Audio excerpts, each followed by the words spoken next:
Welcome, everybody, to Generation Dan, the only podcast that is both indispensable and also on a performance improvement plan. I'm Atlas Novak. I'm your millennial. Who else is here with me? I'm Dino, the genetic marvel, and this episode hits home. I'll be honest with you. This. I love the title and everything because that is exactly what it is. Torture is scheduled from 9 a.m. to 5 p.m. You get a half-hour break, and you know what? You get breaks in between. Take them at your own dismay. Our guest today is Sarah, the Rabid corporate Shill. Love the name. It's fantastic. Welcome. Thank you so much for having me. I love, if nothing more, talking about my own personal enslavement in the bonds of capitalism. In all honesty, the best part is when you work. So I used to be a financial planner, which is a real job with like real responsibilities and stuff. And even there, like the weirdness of people who are like, this is my whole identity and everything. You're like, hey, that's not real. You're not a person. You're just a job. And they're like, what? And you're like, yeah, man, that's not there's a lot more to it. And people don't get it. And I'm not sure if it's on purpose or what, but it is a thing. So, of course, we are a podcast devoted to the study and speaking of the differences between generations, which I think goes great with Sarah's content, where you talk about like just kind of work culture, and then mostly Gen Z people in the comments being like, why do I gotta wear pajamas at work? Or why can't I wear pajamas at work? There's another comment that I haven't yet responded to, which was, I don't know, like somewhere in the background, my cats are doing sort of a kamikaze thing where they find the loudest possible thing that they can play with and decide now is the time. Sorry about that. They're contributing. It's okay. Talk about divine wind. Yeah. But so there's a commenter that said, it's not even necessarily about like, you expect, there's a lot of this that is just chalk upable to youth, right? But like, there's a lot of teachers in the comments who are like, I just don't really care what my students wear to work or to school. Like, what matters is their performance. And it all got into, this all started because, and you're going to wait for like the punchline or like the other part. There is no other part. So what I said was, hey, when you get job, go ahead and clock in and then go ahead and do job. And then at clock out time, you leave. And a bunch of youths said, no, you bootlicking bitch. And I remain shocked by this, that this was kind of a chorus so of aggressive. responses. Yeah. That's not even like a political thing. That's just what happens. That would be like, you go to car, you sit in car, you put key in ignition, you turn key, engine roars to life, and they're like, no. No. And here's, I was also once a sophomore in college, right? Like, remember learning all these like big, new, exciting words to describe systems. You're like, yeah, the system felt rigged. And like, yes, you are right. But like, wow, it's a lot more complicated than that. Like, how much time do you have? But also, you still have to mop the floor, Jeremy, even though we are all working against systems of oppression. And I would argue that the shackles of capitalism is one of them. Also, floor's dirty, man. Just get the mop. You know what I mean? Yeah. It's funny that you mentioned teachers because I'm a teacher. And in regards to like students coming to school in their pajamas, I don't know. You're a millennial, right? You were in school during 9/11. Okay, you're a millennial. So when we were kids and you would like, people would come to school with like their midriff exposed or like the too thin spaghetti straps or, the shorts are too short, whatever, you would get dress coded. And that is not a thing anymore. Not at all. Even if you as a teacher disagree with what a kid is wearing, the problem is that admin doesn't enforce it anymore. Yeah. And at a certain point, like, you can't spend all the time being like, put a sweater on because you've got to teach these kids how to read or whatever the thing is. Yep. And I was normally I would suggest like get a bunch of humiliatingly oversized clothes from a Goodwill, but like teachers still have to buy like pencils with their own like out of pocket money. Like where is that money supposed to come from? You know what I mean? I don't want to have, you know, Yeah. I have the time or resources. I'm all for like, you know, kids being too big for their britches and kind of getting nose out of it, so to speak. But listen, let's just be honest. They need to bring back bullying and Fight Club to schools. That's the only real solution we have. Just before we continue, Victoria says, I don't know what kind of school you had. We didn't have Fight Club. We had hey, you know what? Chess club. Listen. Having a Fight Club in school, I'm not saying it should be like kindergarteners. I'm just saying there should be. Listen, the country of Peru, every day after Christmas has a festival where everyone gets to throw hands against whoever they want. It is completely legitimate, and people, hey, you settle it on Boxing Day with hands. And you know what? The rest of the year, everyone's peaceful. Nobody's like, hey, Peru, they're causing shit. No, one day a year, they throw hands and it's done. Anyways. Oh, no, it's Boxing Day, but like Boxing Day, not exactly Boxing Day. So Victoria says Apollo is sorting with me watching your podcast, of course, because he's a cat. Okay, Wally John says, okay, here we go. Trivia question between you guys. His first one was, what breed of dog is Scooby-Doo? Great Dane. Great Dane. We're being brigaded by some. Okay, it gets weirder. I'll tell you that, because Free Him Please says, loving the stream. Just wanted to say I subbed and shout out to when my 1-year-old sister was drowned by my 2-year-old sister when I was 8. Jesus Christ. That okay. Out of control. Yeah. At the high school I work, I had a whole closet full of supplies. I mean, apparently somebody lives in the Labs Luxury or, you know, the Wizard of Oz. I don't know. But either one. Listen, it's hilarious how you guys both brought this up about school related stuff. And it's like yes, why can't you wear pajamas to work? I don't think that people should decide on how skilled or professional you are by the clothes you wear. I agree. The alternative is a work uniform, and we all just have the exact same gray clothing that we have to wear day in and day out. You can't have everything. It's not perfect, but you know what? Don't wear a Speedo to work. That's inappropriate, even in the summertime. Just, you know. Because if you get to wear a Speedo, I get to wear a Speedo. And trust me, nobody wants that. It's just follow the stagehand / mime rule, right? Like at most, you want to go the Steve Jobs, right? Steve Jobs was known for his black Isamiyaki turtleneck, black pants. Easy peasy, right? Like pick a uniform. There are so many people in the comments who are like, I have simplified my life. I have chosen a uniform. People comment on it and then they forget about it because I'm not there for my clothes. Yes. I mean, look, I realize I do something kind of like this because I have like a dad sweater that I wear to school. I got about 4 of them. They're different colors. They're some kind of cardigan. Yep. And plain t-shirt, jeans, sneakers. Yep. Okay. That's it. Like, also, that is fully acceptable because my classroom, my classroom is a really old building, and the AC is one of those ones you had in your gym when you were a kid where it works too well. So like I need the sweater no matter what kind of year, what time of year it is. Sometimes you just, yeah. If I had to do, you know, my pre-uniform era over again, I would have done the full Steve Jobs uniform. Like that would be my first like tip to the youths is like, oh, okay, listen, this is a fascinating thing that another commenter brought up, which is, there are a lot of kids, and I say kids under 25s, no car rentals for these babies. Right. They're wearing very expensive sweatpants and pajamas and loungewear, and they don't understand that because it's $100 still does not mean it's work appropriate. Isn't that an interesting like? That's not. I would go one step further. If there's an elastic at the bottom of your jogging pants, not work appropriate. I have, unfortunately, a full closet full of jogger scrubs.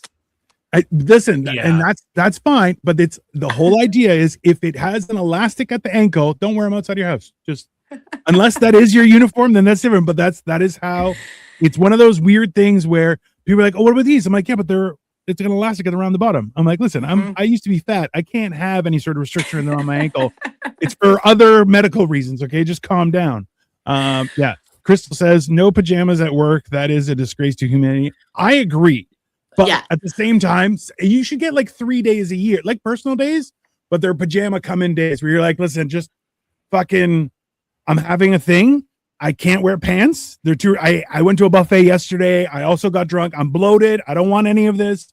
You know, it's a very reasonable thing. I feel, you know, I'm wearing pajamas right now, but I'm at home. That's correct. The Same. Yeah. Yep. Listen. I also want to make a comment. There was an interesting flare up that happened on TikTok where a lot of slovenly babies were like, listen, dress codes are racist. And if you don't let me wear pajamas to work, that is racist of you. And here's what I want to say.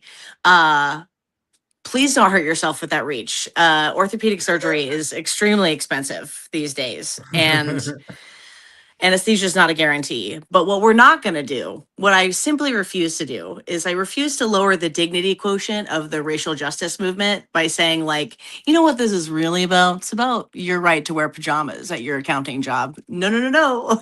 We're not making it about that. I just want to let that one out right at the top, you know?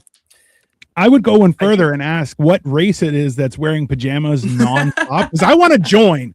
I'm Greek. I'll wear a toga to say, hey, it's culturally appropriate, and nobody can say shit. I'm down, but like, I don't know what did Atlanteans just wear jogging pants and pajamas all day? I'm okay with it. That may be why God struck them down. I don't know. I don't know what happened. I don't even know if God did it. The toga seems pretty like comfy. It's airy. It's, you know, if you need more, add more togas. It's pretty reasonable when you think about it. You know, he's Greek. So. You know, a fleece lined toga for winter months. I'm in Canada. It gets cold, you know? Like, okay. So I also wanted to have you on the show because on paper, I sort of disagree with the dress code thing in the sense that I have a hatred of specifically suits and more often like modern suits because from like the 1980s onward, they are a very boring, drab piece of clothing that doesn't really have a lot of expression to it compared to the options women have in the workplace. And you can kind of put that on the AIDS crisis, but that's like a history thing that I'm not going to get into. I'm serious because it's a really I mean, I know it's not a joke, but like, that really caught me in the kneecaps 70s. there. Suits were starting to get more elaborate, and like you see that in like the way people dress up to go disco dancing and stuff like that. And because people associated that with gay people, and then when the AIDS crisis happened, like you see where I'm going with that. Anyway, absolutely. I associate them with lawyers and specifically divorce lawyers, and my parents were divorcing for 8 years, so fuck suits. But I also get the whole, like, if your uniform is important to what it is you're doing at work, i.e., if I'm like as a teacher, dressing kind of teacherly is important to separate yourself from the classroom. I used to work at an eye doctor's office doing the medical records. Even though I never talked with anybody in person, I still had to be there in the scrubs in case I ran into a patient who needed this or that thing. I have a hypothesis. What if we switch things around? So like if you're a CEO, you're not allowed to wear pants with a zipper. Like you have to wear jogging pants. If you're a lawyer, you can't wear, like you have to wear like those cargo pants that zip apart into shorts. That's the only pair of pants you could, like, weird shit like that. And that way, like you can, that way you force people who think they're like all powerful, they have to wear ugly shit. Like, like I'm just saying, is every lawyer has to wear Crocs with the little headlight knobs on top, like something weird. And then you're like, haha, your distinguishing mode of dress is no longer a peak, but it's a cross you must bear because of your horribleness as a lawyer. I think that's a thing. Can I also just interject and say that I once dumped a guy because he wore those zip off pants to a party, and in the middle of like having the conversation, he sets his plate down, bends over, both hands at the same time, simultaneously zip the pant legs off, and then whips them off in the middle of the party, doesn't leave. And it gave me the ick so bad that I said, oh, absolutely not. Yeah, that's fair. That's the closest you get to like a quick change in a musical. I I saw Beetlejuice last night, and they do a thing where like they rip his suit off, and he's in like a red, like velvet thing. That's basically what that is. And I remember having those like pants as a kid. I hated doing the shorts thing. What do you do with the second half? That's exactly what I'm saying. You put them in your cargo pockets. Exactly. So it looks twice as ridiculous. It makes it look ridiculous, and it renders those pockets useless. So suggestion: we put snaps on the side, snaps on your shirt. Now you got epaulets, shorts. Oh, okay. And you're very official on top. Okay, very nice. So okay, hold on, Atlas. You brought this up, wearing snaps back in the day. So, Sarah, I'm not sure if you're familiar with this because I'm older than both you guys. But back in the day when snaps were a new thing, is we would go around and we would tear them off people, right? Like that was, and it was a funny. I got had before it happens. I, on the other hand, being a giant, I saw a guy wearing like track pants, what I thought were snaps. So I walked up to him, I gotcha, and I just ripped his pants off. Like, and he's just like, "Why would you do that, man?" And I'm like, "I thought these were snaps." He's like, "They're not." And I'm just like, "Here's your pants back. I'm sorry. I didn't. It was an accident." And I feel like having those kind of fully snap away clothes in public it's an invitation, like you might say. Well, you learn a lesson really, really quick about why that's for your home comfort. Or when you're working out and say, "Hey, I can't change. I just need to let more air in," or I'm a stripper. That's fine too. It's a very useful, but like day to day, I don't know. It's I pray every day that someone comes up with a Kobe style powder throwing, but it's like a stripper bit, like, and they play the intro music, the pre-basketball intro music. Anyway, another story for another time. That's a freebie idea out there for you. Not bad. Victoria says, "You dress for the job you want. Also, zip off pants." Victoria's my wife, by the way, Sarah. So zip off pants at any social setting is an ick. LOL. That's only for exercise. I mean, she's a fashion designer. She knows this stuff. Yeah. Camping, and even then, I feel like you should be able to add extra pants in camping, like additional, like second layer pants. You could double your pants, but only in certain areas. I think it'd be funny. I mean, people will buy it. You got to charge $1,000 for just like the base pants, and then additional layers. Like you could have hologram ones, like Pokemon cards, where it's like, this is a shiny. My shin's not so shiny, but the thigh part shiny. Yeah. You can get like a crotch zipper part where it's like got an explosion on it happening. Something. I don't know. There are ideas. There are ideas that could work. I've said for years that the problem with things is they don't have a union suit style butt flap. We just more butt flaps on everything. Imagine the convenience. See, I'll be honest with you. There's like a college humor bit where one of them is like trying on a romper, and then like she has like an angel devil on her shoulder moment of like whether or not to get the romper, and there's a thing where she's like, "You're right, rompers are for toddlers and Beyonce." And I just like, it's not that. Hey, listen, it's onesies are great until you have to pee. That's it. The 100% is you naked in that public stall. Thinking about your choices and the fact that any passerby most of the time could just see your whole entire naked form in its worst position, which is roly-polied, where you're like at maximum front roll. You know what I mean? Yeah. And additional like 40% side roll at that point too. It's one of those things where also there's no way if something goes wrong and you're wearing a onesie, that's it. Like it's you're done. Everyone's gonna know that something went wrong. And especially the state of public toilets in this day and age, you don't roll it when you put it down and it falls to the ground. All of a sudden you don't have a urine stain, you have someone else's urine stain on you.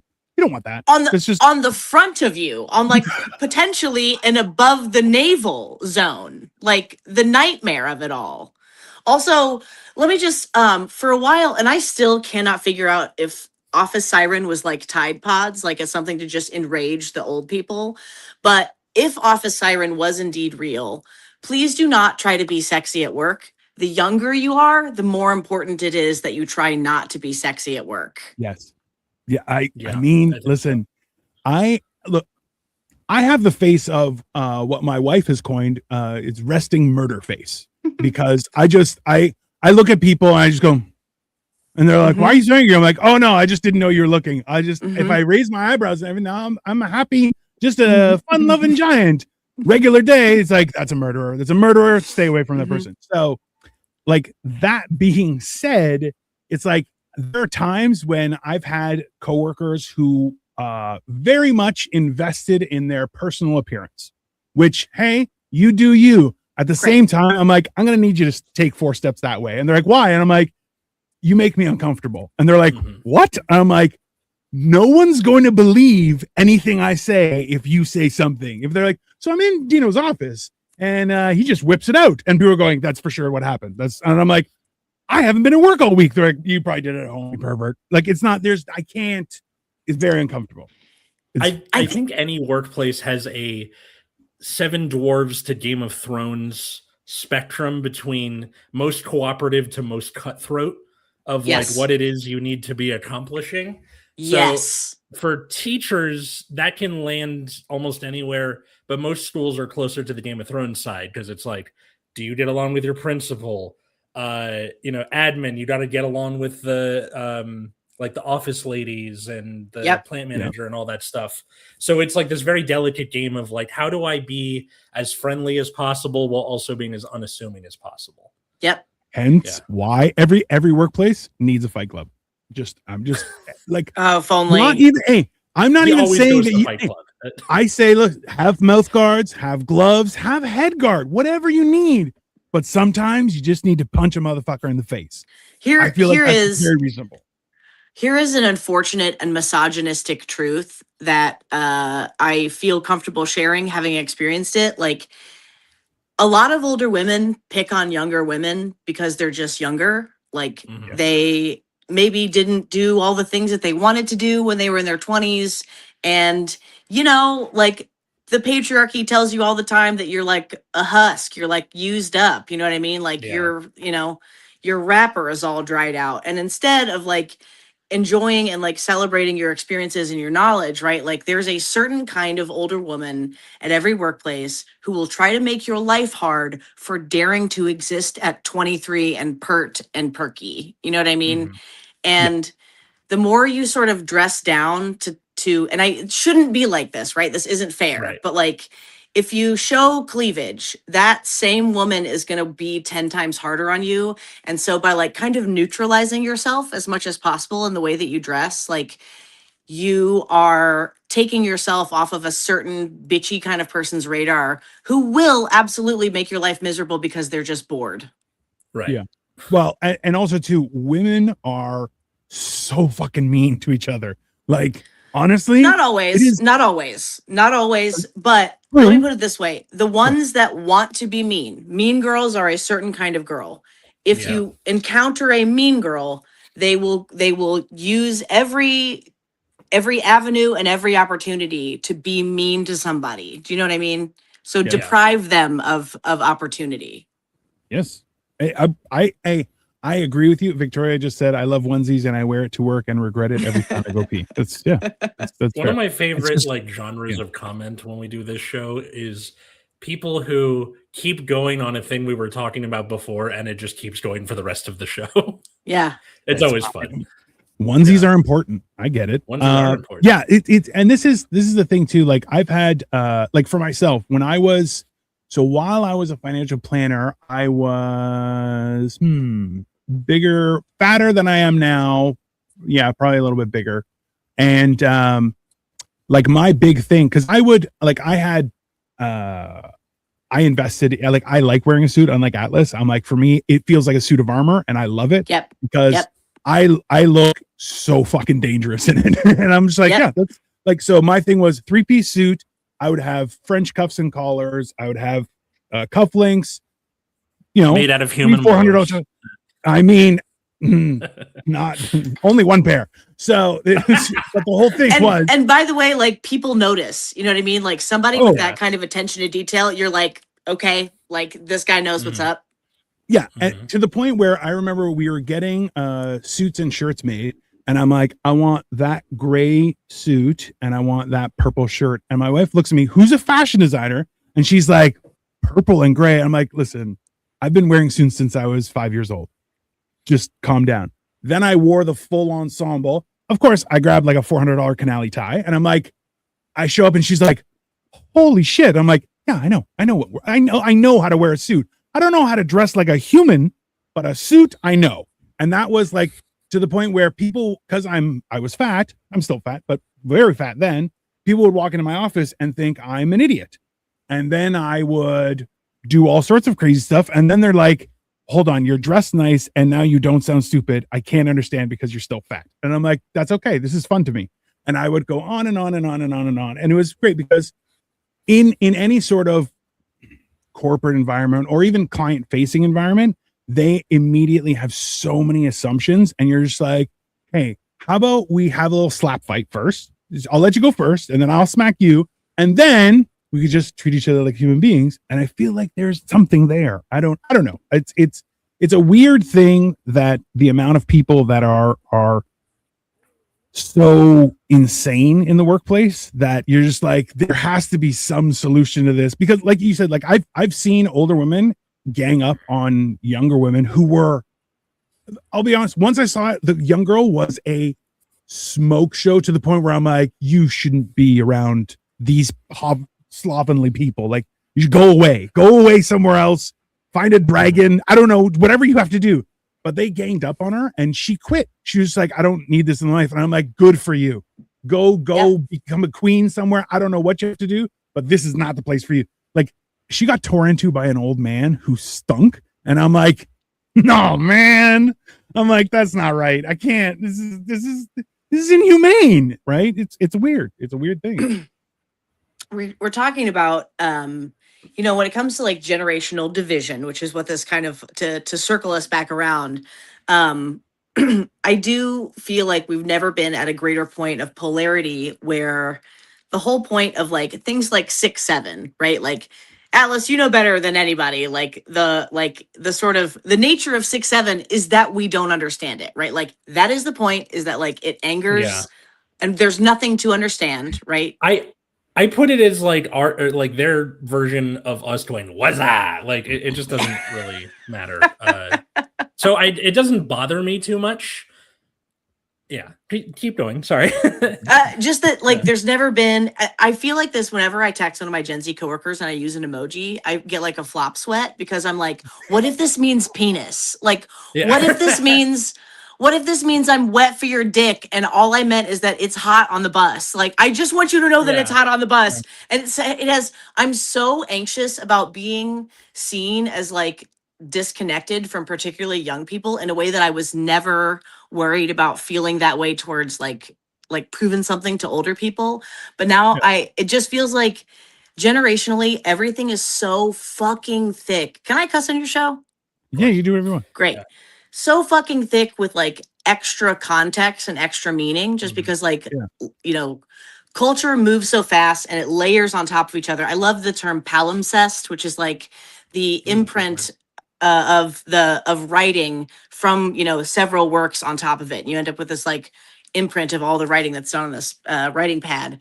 And now I feel like kids simultaneously have this sort of cultural agnosticism, I guess is what I would say, where they are aware of like LeBron's Nike commercials from the early 2000s, but also they don't know that when your supervisor says no, don't email your supervisor's boss. And how do you not know that? You know what I mean? There's like, I would start earlier and just explain to them, by the way, you should know HR couldn't give a shit about anyone here. HR works for the company and the company alone. And whoever causes risk to the company is a problem that needs to be removed. It's that simple. There's like, I teach seniors for English mostly. And like every year I've been teaching, I've had a different grade in addition.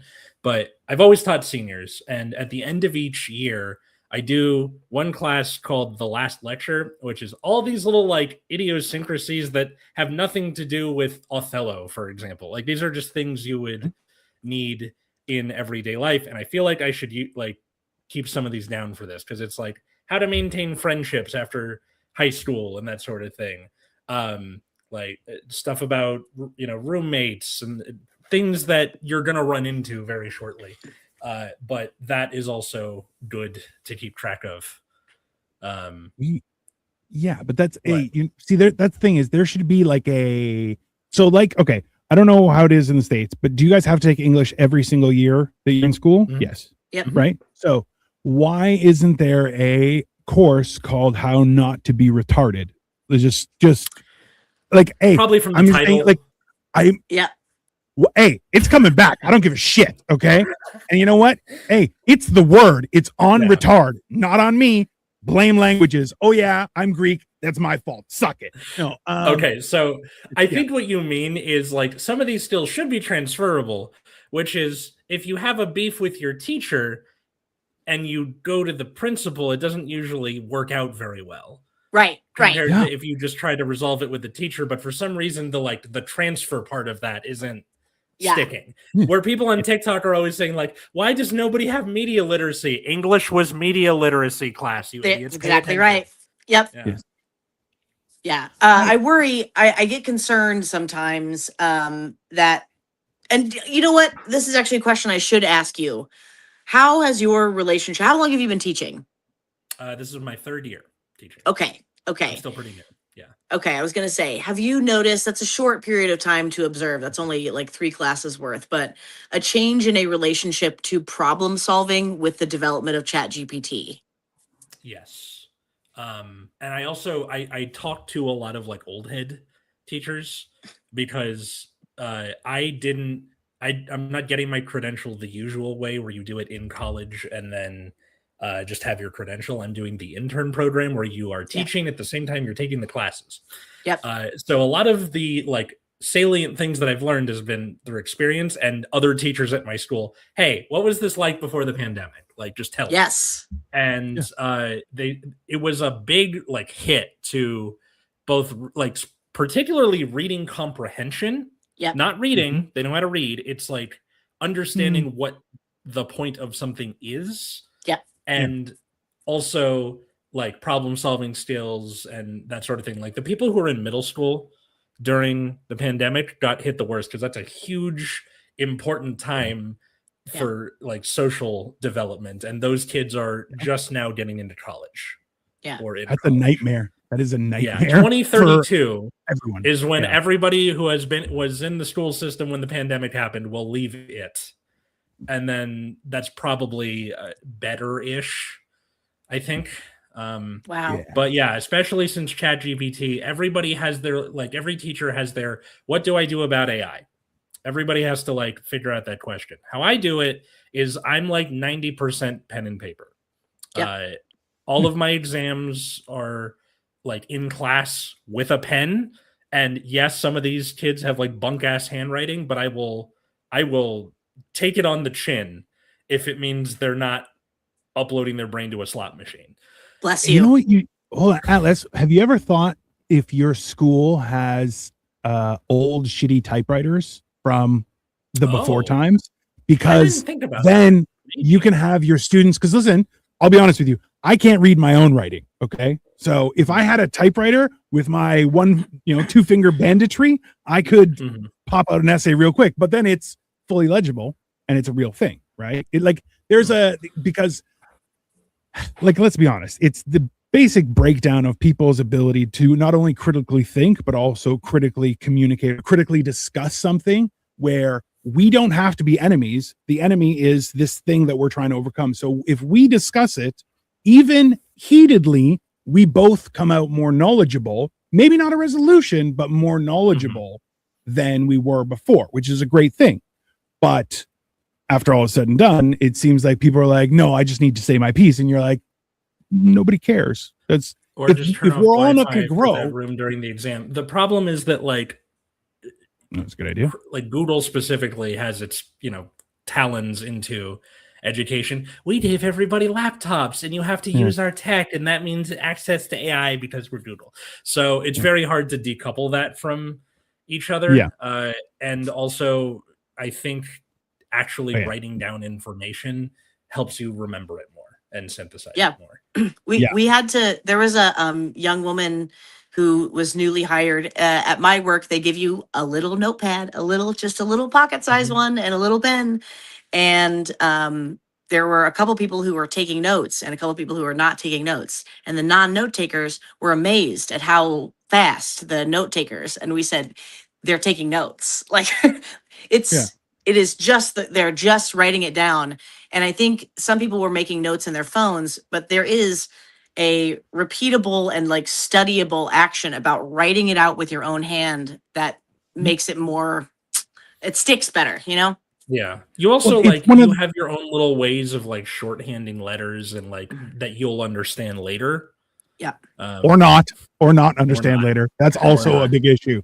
But this thing is, look, there are three forms of learning, right? Is visually, speaking them, and then writing them, right? So like covering all three each time, it is the smarter way to do it, because then you're like, hey, I've hit everything. If it doesn't stick, I'm just an idiot and done, you know, and then move on. But realistically, like I can't take notes I can't take legible notes as fast as but I'm like, I'll use a voice recorder and just start talking and just and like, okay, because I can review it. I mean, I don't review it, but I can at a later date, theoretically, to make myself better. It's not going to happen. Did you look up the film Dead Man's Shoes? I did. I'm not sure I can find it available. Is this somebody from a different show? Yeah, I do a lot of shows. So it was for the movie Mondays. We've been watching scary movies and stuff, and people are liking it, but also we're trying to find like really cool stuff. We did one the other day, and it was fucking weird. Did you do Late Night with the Devil yet, like I was suggesting? No, we haven't done that. We did do Ichi the Killer. We've done Tokyo Ghoul Police, a few other ones. We did Terrifier. We did it. Are you a horror fan, Sarah? Yes, I am. I was actually going to say, one of my all-time favorite ones is Goodnight Mommy. Are you familiar with this guy? It's a Scandinavian horror film. It's so fucking good. The greatest horror films exist to me inside the things that people's minds can do. And it's a fucking amazing horror film. The twist is incredible. It's so good. I was skeeved out enough by Midsommar. Yeah. I like my wife is such a huge horror fan. I'm very much not, but I've kind of been Stockholm syndromed into liking horror. You know what? Another one that I just saw that was so good was, I think it was called No Other Choice, the Korean movie. I forget who's the director, but god damn, that was so good. The same director as Parasite. Fuck. Oh, okay. I've heard of it. We actually just watched. It was called Bong Joon-ho. Yes. The 49. It's the 49. No, it was about the 49 days of what decides if you get reincarnated or not. It was 2 parts, and it was like, okay, the first part was this guy who unexpectedly died, and then it tears apart his entire life and everything. Okay. I was thinking I'm going to die for like days afterward, where I'm just like, I'm not happy with my life right now. I'm like, oh God, this is too much. Like, it was brutal. It was, that's how you know it's a good movie, where it just kind of sits on your chest like that. Yeah.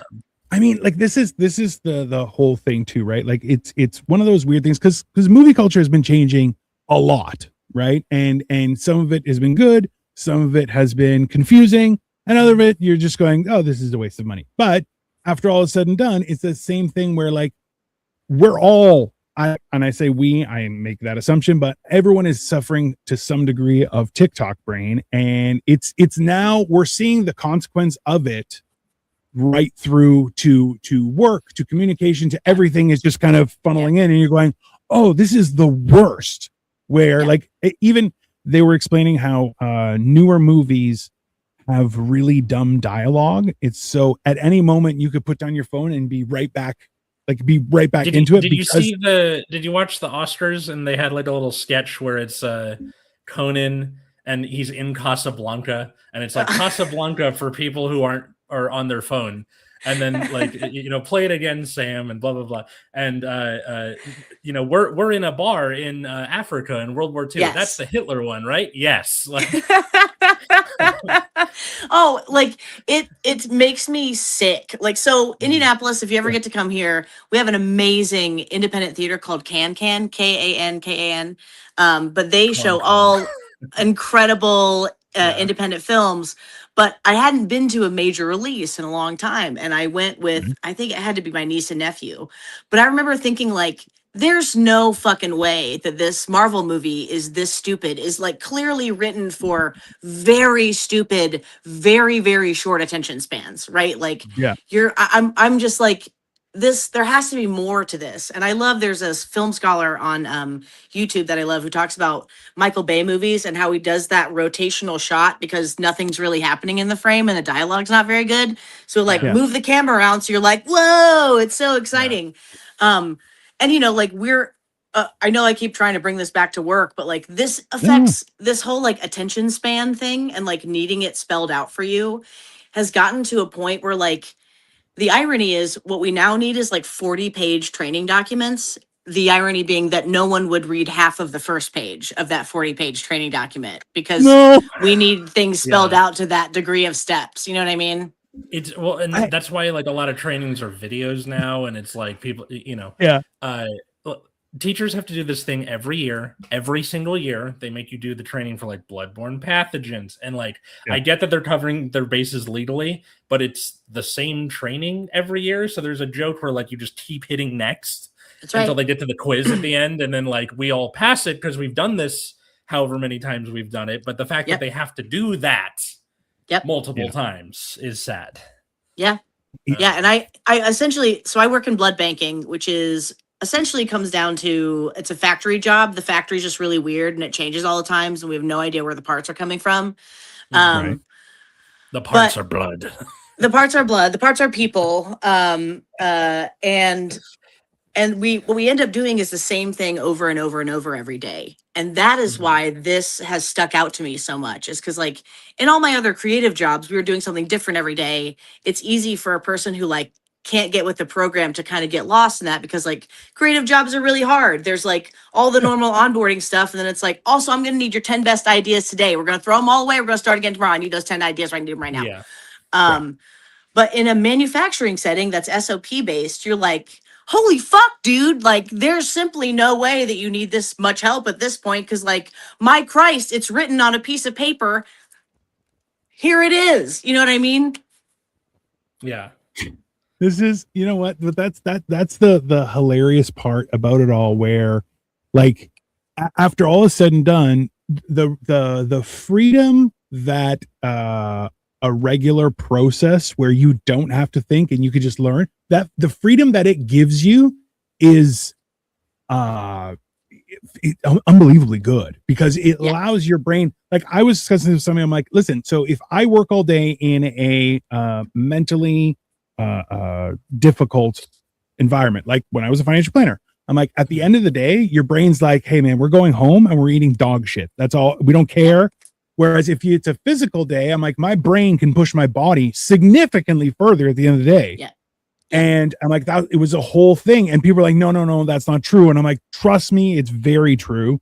And it actually, you can strap it into a whole bunch of stuff, but that's the realistic part of it, is that side of things gives you freedom that you can't attain in a creative job, in a job where you're constantly talking with people and you're like having to get into it. And you're like, there's no perfect job, but you know, having elements of both where you're like, hey, you should be able to be creative, but at the same time have the freedom at the end of the day where you're like, oh, I have the rest of my life to experience.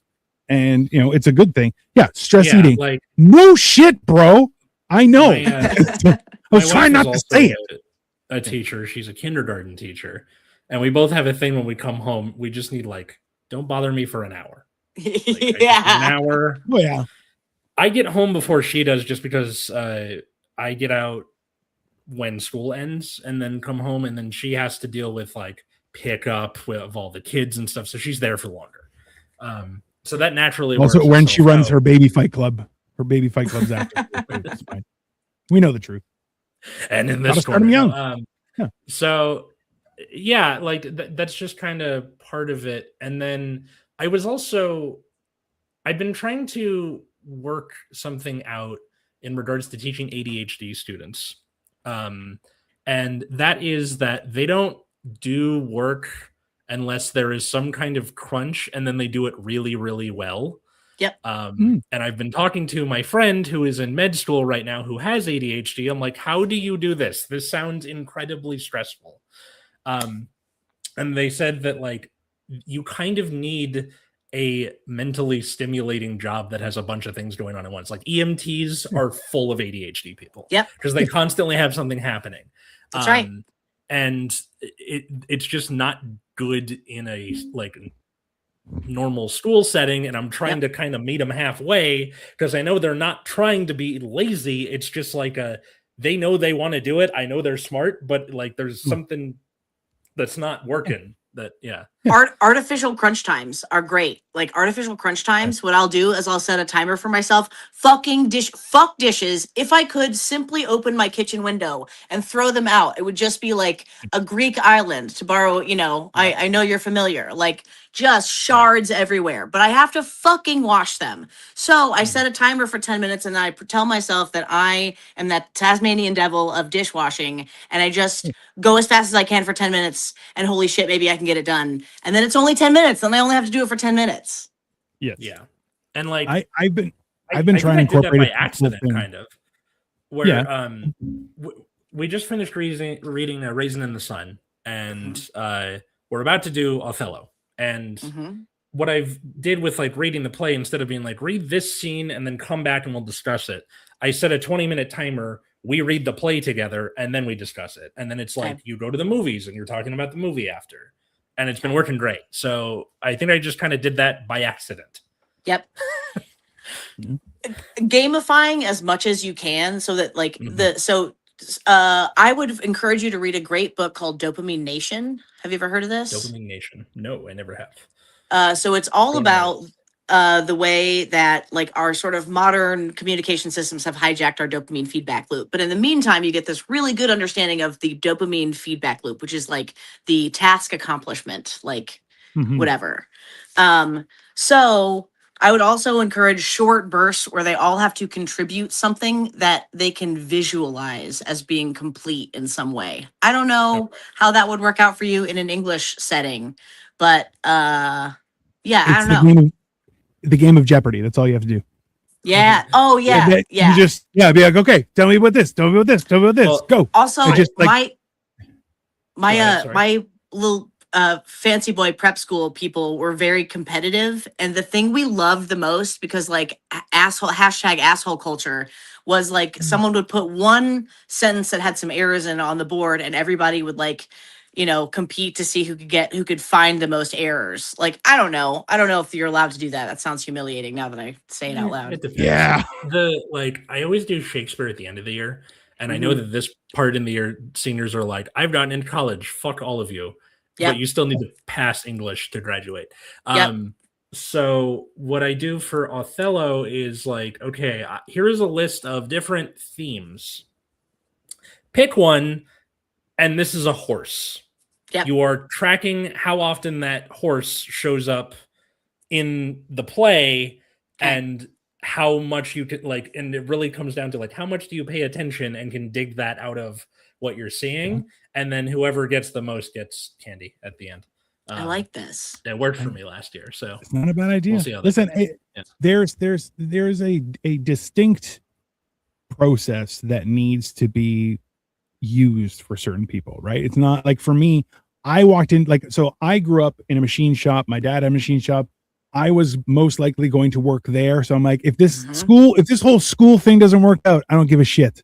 My dad bought me a new car when I was 18. Like, I had we were just nice middle class. I have a house in Greece, all the good things, right?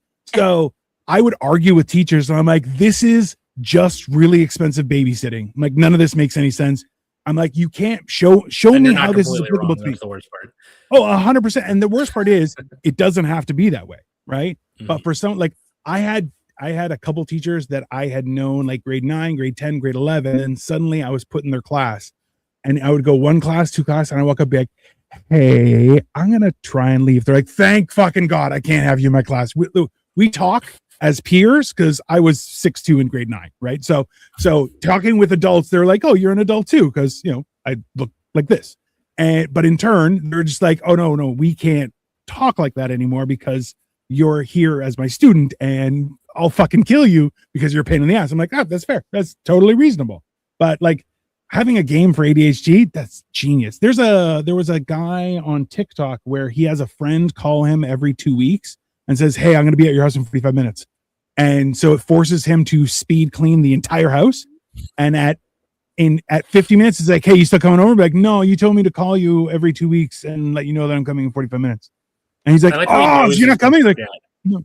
Yeah. And he's like, "Cool, thank you. Really appreciate it." He's like, "Yeah, no problem." Just like, but that's the thing is like being helpful to your friends in that way, like knowing how you function as well is important. Like in school, the whole idea is everyone functions the same, and it's the same in work. Everyone does the same. Everyone can do exactly the same stuff, which you're like, that's not true. Like, I think anyone who's ever worked or been in a class, any sort of group project, no, not everyone can do everything. That's just fucking, it's just not true, right? So being able to kind of cater to certain people is just, yeah, my nightmare, I guess. I guess it's everyone's nightmare, I think. I don't know. My English teacher, Mr. Zimmerman, who made me into the writer that I am. I owe him a lot. I got a 780 on the verbal part of the SAT, largely because of him.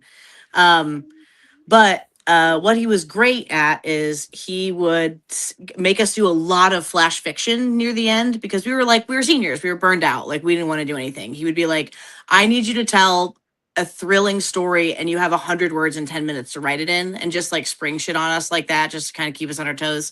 But he would always do a style over grammar. So there were some kids who had no creativity. They're going to be fucking amazing tax attorneys. You know what I mean? Like they're going to save some terrible poisonous company billions one day.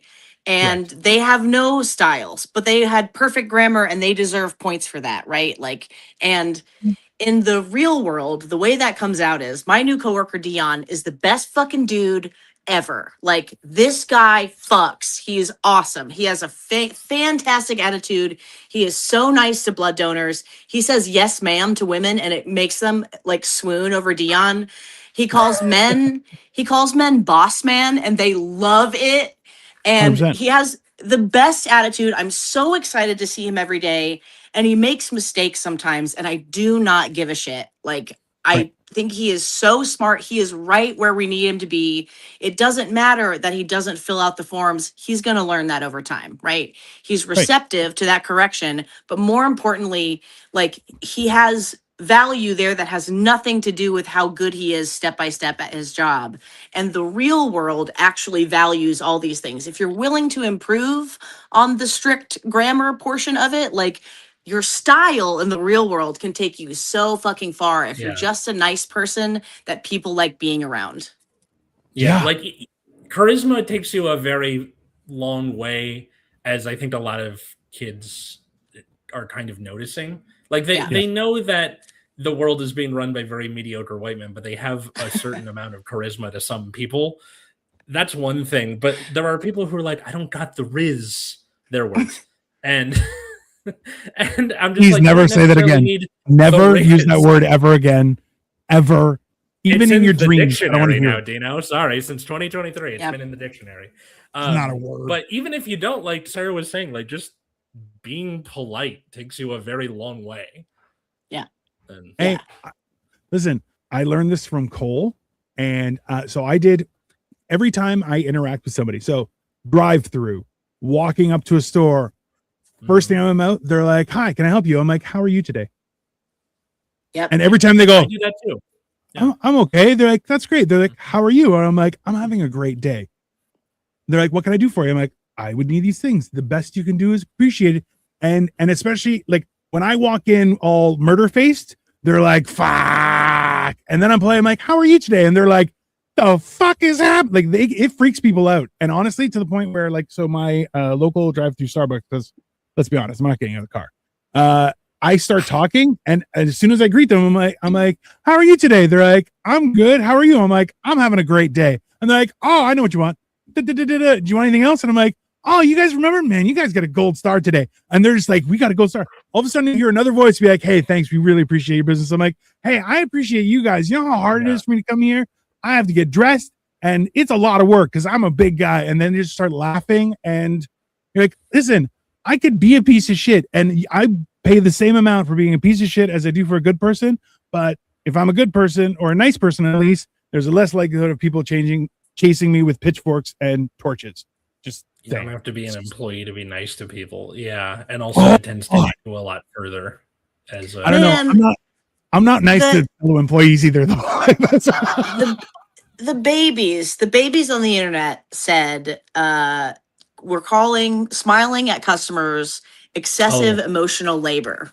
And I really had to take about 5 minutes with that. And what I said was, at 18, what fucking skills do you have besides your smile and your happy face? You know what I mean? Like, you know, unless you're going to trade school and you're marching out of your trade school at 18 like a certified electrician, which they are, babies, all the babies who are saying like it's never going to be possible for me to make a living wage. Like, I would like to introduce you to the International Brotherhood of Electrical Workers. Like, they would love to have you. They will pay you to train you to be an electrician. Then you can go make $100,000 and get that like 4-bedroom house straight out of, you know, at 25 or whatever. My friend Dan is doing exactly that right now as we speak.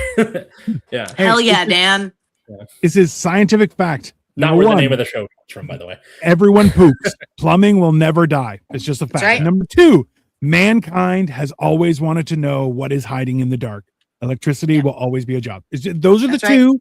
Everything else is basically just farming. That's all you're doing. You could be the farmer or an electrician or a plumber. After that, that's it. Then you just have to rely on good looks like me. Like if you have no intrinsic motivation to be a reliable person, like if you have no motivation to just be nice to other people because it feels good and it's like you know, an adaptive trait that we have, do it as an insurance like payment, right? Like, if you come to work and you're pretty fucking reliable and you do something will happen, right? Like, shit happens, life happens. You might be like me and you take a GLP-1 and you don't know how it's going to affect you. And the answer is a whole lot of puking going on. And you say, hey, I got to just run off the blood bus, because you literally have to run off the blood bus and just hurl in a bush nearby and like try to cover your company logo real quick when you hurl in the bush. Or something else happens. That's just a little autobiographical story for me. But you're going to need people to cover for you. And then just nicer and more pleasant person you are, the more people are willing to just help you when shit is bad for whatever reason. Yeah. Yeah. As an addendum to that, also, don't trust any one of your workers. Not one of them. Don't trust any one of them. Just the nice thing. Whoever thinks you're nice to them, they will cover you as a nice gesture. But don't trust that they will do what's right for you. Okay. It's just a precautionary thing. Maybe I'm jaded. I don't know. But some people just want to be bad. It's just, I think, okay, this is like a theory. It's Game of Thrones out there. Before, which it's a Game of Thrones out there. I'm telling you, it's 7 dwarves to Game of Thrones spectrum. Like, but also, I don't feel included in that because we're not allowed to carry swords or hammers, and it's not fair. Exactly. I'm just saying. But I think there's this sort of thing where, thanks to this is very vague, but a lot of media since like the mid to late 2000s, you have anti-heroes and jerkasses being the people who go really far in media. Even though Walter White dies at the end, he's a meth kingpin. Yay. Yep. So I think a lot of Zoomers probably, whether they notice or not, are like, if I'm a jerk ass, then I can do something is succeed, and the reason I'm saying this is because a lot of my understanding of like courtship and love and romance in the mid 2000s came from the cartoons and stuff I watched. Yep. Whether or not you realize it, your kid is like absorbing the lessons of whatever it is they're watching and reading. I mean, listen, okay, so Erwin just piped in. I'm polite to my neighbors, but I won't let them in my house. I mean, I think that's the most reason. That's why doors. I feel like if you shout that at them, that kind of gets the message. And the other thing is, like, do. I'm very polite only at work. Like, and I don't want this to sound so psychotic, but like, I don't hang out with my coworkers outside of work. And No, like, course, I think that's fine. Why would you? You know what I mean? Why would you? Like, listen, I unless think you want to, yeah. And this is also probably a little fucked up. If I did, it would be people at my same level. And like, I think that's fine to have that as a boundary. You know what I mean? Totally. That like, I don't hang out with my admin. If I do hang out with it, it's with other teachers, you know? That's right. It's like in a work setting, and like for the same reason, like, oh, here's a good tip. Just because there's an open bar at the work event does not mean you should drink even more than one drink. One drink is enough drinks at most company events. Listen, also, little advice is if you're going to have a beer, pour it in a glass. No one will ever know how many beers you have. That's number one. Number two, don't get buzzed. Because if you're buzzed, you're already drunk and life is just catching up on you. Never. That's right. It's a work function. Don't. Hey. And also, you're like, hey, I always wondered about. No, you didn't. Shut your mouth. Just shut your mouth immediately. No talking. Yeah. I think there are too many people who feel that because we work together, we should hang out and be friends. And I'm like, not. Which they learned from The Office. Well, okay, but this is the thing. Like I was saying this the other day on a different show, was that I'm like, anyone in my family, so siblings, cousins, aunts, uncles, anyone, I would lay down my life immediately without question. No, nothing. I would go for it. Would I have dinner with them? Some of them. Probably, because that's my spare. Like, that's not my duty. That's just my fun time, and I don't need to do that. Right, because I'm doing what's right. I'm doing what's right. Doesn't mean I have to spend my free time. That's ridiculous, right? It's and maybe this is colored by the fact that like sometimes you have days like today where nothing happens at the blood drive, and you end up sort of learning everybody's like deep personal lore, just because like. I mean, you're at a Baptist church in J fucking County. Like, what else are you gonna do? And there's, for me, I don't know, this is an aging thing, right? Like, I'm comfortable with every chapter of my story. Like, some of the chapters I'm not the hero of, and I'll tell you those as well as I will the chapters that I'm the hero of.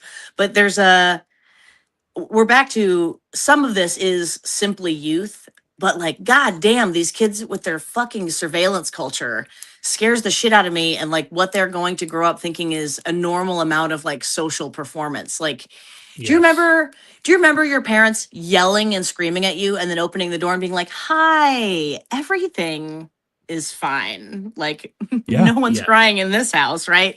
Which is like, there was literally a door. There was a door in a wall. You were at home or you were not at home. Where like now it feels like the common, the use of like taking a video of everything and posting it on TikTok. Feels like a total dissolution of front stage and backstage self, I guess. Yeah, yes. There's that, and then like I noticed a lot of friends were like, I was like watching him on like Find My iPhone or whatever it is. Like they give each other the like, where's the mystique at this point? Even like my sister-in-law, we were watching our nephews, and it turns out that my sister-in-law put an air tag in one of my nephew's shoes.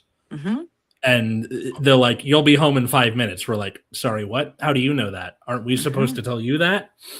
It's very strange. And my sister-in-law is like older than us too, which is odd. Hey, that just means she has more accumulated psycho tendencies. That's all that means. Because if she's in my group, trust me, something happened. She's like, not on my watch. And just that's also part of the reason that like you have kids freaking the fuck out. California, in the last couple of years, bless you, Pumpkin. California, the last couple years, get it together, Pumpkin. Jesus. And gave kids these like yonder pouches, like when you go to a concert and you put them in. And of course, they immediately start freaking out because they're like, what if my mom needs to reach me? They'll call the school. but my boyfriend's texting me. When will I answer him? It's a text message. You answer the next time you can text. Also, everyone is under the same set of rules in the same school. He should know that you're not supposed to have your phone in the first place. But because it's like there's no backstage anymore, Jesus pumpkin have COVID. Jesus pumpkin have COVID. Maybe. I have a question for you guys. Because you guys are younger than I am, and this is all the immediate accessibility that I experience is very frustrating to me because Sarah. So this is a thing. I'm that friend that doesn't sleep. So when I get a phone call at 3 o'clock in the morning, I pick up and I'm like, "Hey, what's up?" And they're like, "Why are you still up?" I'm like, "Why are you calling?" And then it continues from there. And I don't know how he does the it. thing is, like, I feel bad when I don't immediately respond to text messages. When the whole point of a text message is that I'll get to it when I get to it. I don't need to focus on it. But it's like even people will send me like memes on Instagram and everything, and I'm like, I have to go through all of them, and I'm just like and respond and everything, and I'm just like, I just want to turn my phone off. And like it's a weird thing. Do you guys feel guilty for that, or is that a no old person thing? Can I hit you with a 2-minute free psychoanalysis? Hit me. It sounds like you derive a sense of value from what you're able to do for others rather than just like your intrinsic sense of value. Yes. Yep. That's accurate. So the interacting with people, what you're wanting to show them is like gratitude that they like put the effort in for you, right? Like Absolutely. it's like and you don't want them to think that you're not grateful for them to interact with them, right? Absolutely. Yeah. Yeah. They know. Just so you know, they know. Okay. Yeah. It's very weird. It's very weird for me because I'm just like, I have some friends who push it. And I'm like, hey, stop being an asshole. And they're like, what? And I'm like, it's 3 o'clock in the morning. Go sleep with your family. And they're like, well, I just saw this fight. Go to bed. Like, I woke up to go to the bathroom. I'm like, you're not supposed to be up. This is my time. It's private. You gotta go back to bed. You gotta do not disturb yourself. You gotta lock yourself out of your phone. I usually only do that when I'm on mushrooms. I'll be honest with you. And then it's just like, I'll be back in 8 hours and probably 10. Just an FYI. And they'll be like, hey, I messaged you. I'm like, I know. I didn't give a shit because I had 4 hands. It was weird. When you have 4 hands, it's a lot harder to figure out which one is going to pick up the phone and type. It does not work. But yeah, so this has been very entertaining. I'll be honest with you, Sarah. What else? Anything else? We're a little bit over time, but Sarah, where can everyone follow you and interact with you? Is just, or if you don't want them to, that's okay too. But you know, no, yes, I was going to say backstage. Yeah, I am on TikTok at Sarah's Still Here, like Sarah, not without the I. So Sarah's Still Here. I used to have a podcast that I did. We might revive it. We were just very, very sure that Kamala Harris was going to win, and then she didn't, and everything was really sad. And so we just sort of let it die on the vine. But it used to be called The Perpetual Stew. It's very good. It's about the intersection of law and real life. My co-host Matt is a law professor and judicial educator, and a lawyer, and he's really cool. And but yeah, TikTok is the best place to find me. Yeah.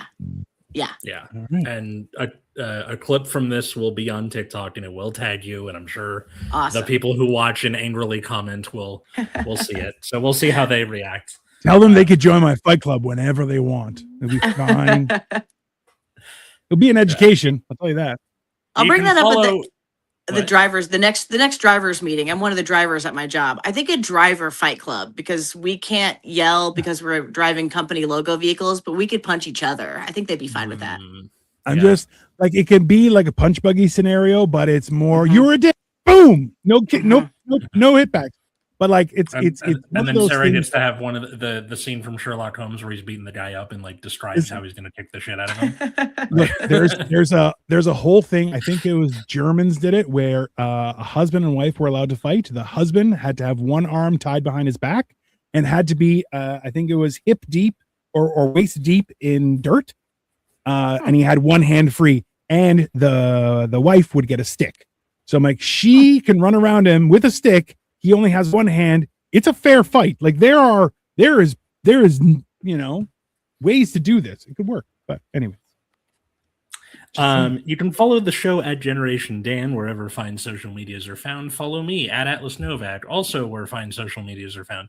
Like TikTok, where I happen to come across Sarah's videos and invited her to be on this show. I mostly do sketches about what it is to be a teacher, and there's a lot of musical theater in there and stuff.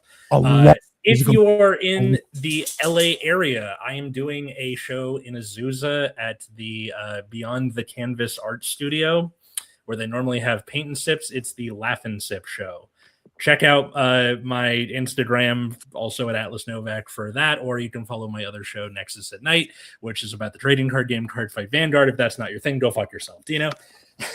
I am Dino the Genetic Marvel. I'm on the internet all the time. On Monday, we are commemorating the loss of, I guess, some sort of deity. Chuck Norris has passed. And so we're watching Missing in Action on Monday.